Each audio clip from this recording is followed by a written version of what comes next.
afternoon, everybody. We've already been talking into our microphones and you've been hearing us chattering, I'm sure.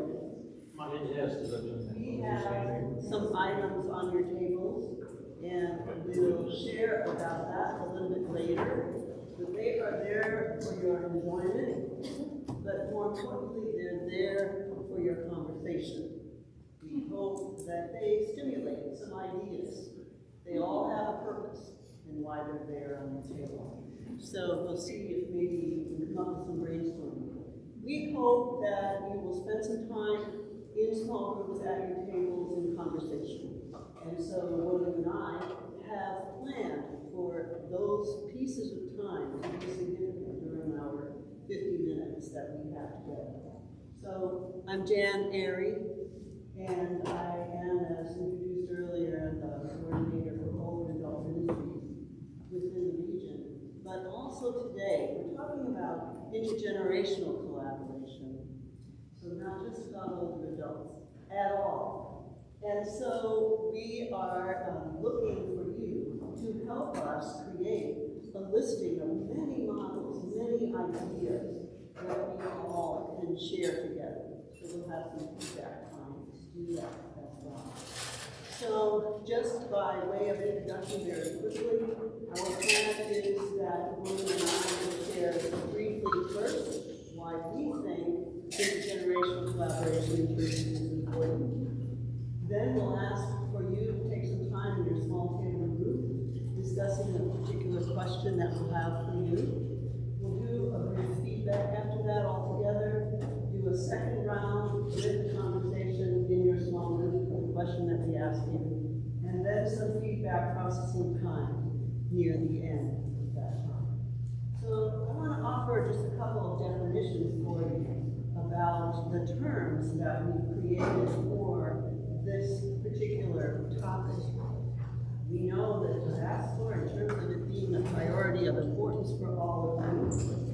And you might see some of that depicted on the screen if you have a little trouble. We're purposely leaving the lights on, but come up later. It's just going to run in a loop, so you'll see those pictures come back again and again. Also, up at the front table and on the easels, there are photos that we have enlarged for you to see what other groups within our region are doing and other groups in other places. There are handouts on the table that you're welcome to take later, as well as we plan tomorrow or the next day to email you a list of resources. It's our way of staying in touch with you, but also inviting you to a conversation. Back to those terms. Intergenerational means something different than multi-generational. I grew up in a church that was multi-generational as a child. Multi-generational means many different ages altogether. And in my church and maybe yours, each age had its own special program. That church is but intergenerational, if we're parsing words, means that those various generations work together to create something that they collectively can call their own. It's about creative communication, collaboration, cooperation. Intergenerational, the term that you all chose, that means together generations, various ages, are going to have equal value within the conversation about what it is. No collaboration means that working together. So there is pride in being collaborative. And those are the ways that we're going to think. You may hear some things that we talk about that you're not used to thinking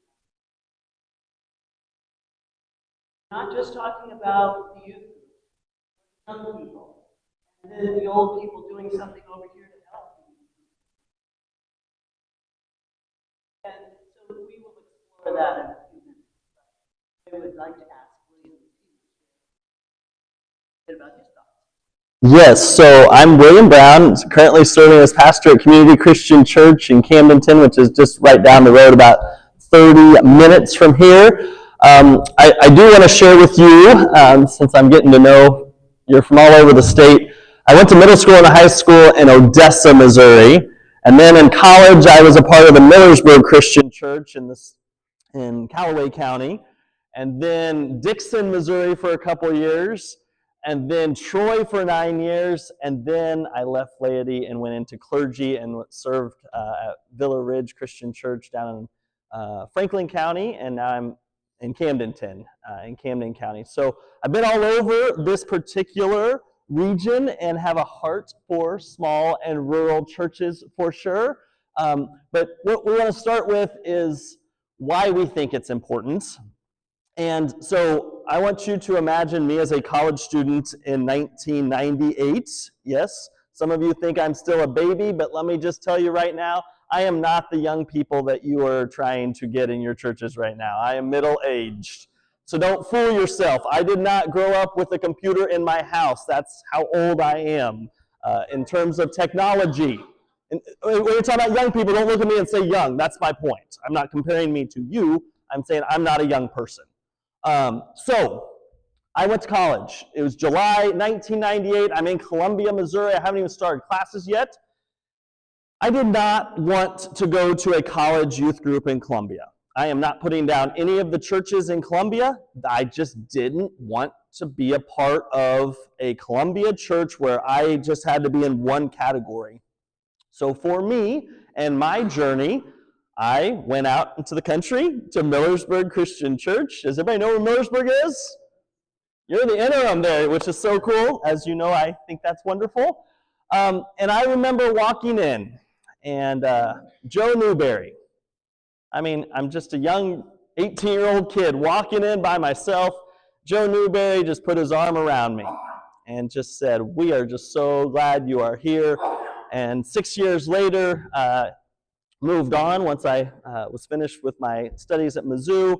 But what a relationship at that congregation to get to be a part of. I didn't, again, want to be a college student. I wanted to be a part of all the different ages that were there. And Millersburg provided that from 1998 to 2004. So that's the first place where, for me, I was inspired why this is so important. So I know, Jan, you want to share why you think this is important too for our first question. I do. So, having gone to many, many rural churches, I want to share a story about one. It's maybe the one that's closest to my heart. A small congregation in a small community, 900 population. 900, not the church, but the population of the town. And in that town, there is a single crossroads. You know, you've heard that from crossroads, no stop sign, no traffic lights, crossroads. At that crossroads is a church on one corner, general store on another corner, post office, and the library. General store closed. Post office went to public delivery without people needing to really show up at the post office anymore. Library continues. But the center of that community has shifted. Still the church, but the church's identity had to change and expand. They built a community center for the community. They built a program there for every possible age they could think of. And the church building is used for a food pantry, all of the things that all of you are familiar with. That they are the hub of that community. Now, there are 12 members left. Familiar story again, they decide they cannot maintain that building.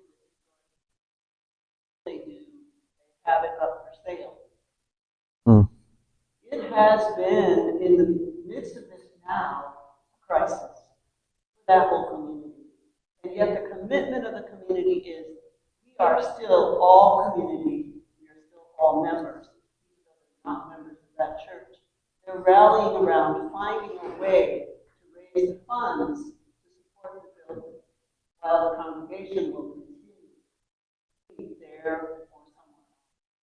The importance of that church has been there for all these years because it continues with that community support that is clearly and firmly still. We can learn a lot from you and from each other. What I'd like to ask you to do now is to answer this question for us by discussing in your small group. We're going to watch our time, and we'll give about 10 minutes. So the conversation is to talk about this question. What is there that you are doing in your congregation? Intergenerational. Generations together. If you are not able to think of something that you're doing, like and around your table, share, give everyone a chance. And also, William has a vote for doing that. Yes, so my pet peeve is when extroverts dominate tables. So we have a red piece of paper on your table. Everyone should have one. And as you are each taking your turn, we invite you to write down the one that you shared and then pass the paper, and the next person can. So everyone gets to write it down on the piece of paper, and you have all your ideas on one piece of paper, because we want everyone to have a voice as we go through this process. Jan, since we're on time, since we have a minute and a half, let's just give a few quick examples, because some of you might be, we're supposed to make a list of something and you just gave us a definition. Yeah, we see a few images. So some quick examples. Let's imagine a church has a community meal once a week or once a month. So you serve, it doesn't matter how many people, but can you imagine a job for a 5-year-old to make that community meal happen? Yes. What about a 95-year-old? Yes, and everything in between. So quick example there. That's something you might do. This is a church that did a summer feeding program for kids. We had to pack bags of food, cold and non-cold food. All ages participated in this process. Somebody has to open those plastic bags. Somebody has to carry the heavy boxes out of the truck. Somebody has to then carry things to the refrigerator, the freezer, or wherever you're taking them to. Again, just a couple quick examples. There are many more. I do have to share one more. I got 10 seconds. Uno. Does anybody have Uno cards on their table? You talk about a beautiful game to connect generations, to play the simple game of Uno, and if I had more than 10 seconds, I would talk more about that. But there's some examples. We want you to write them down as you go around on your red piece of paper. You have 10 minutes. Thank you.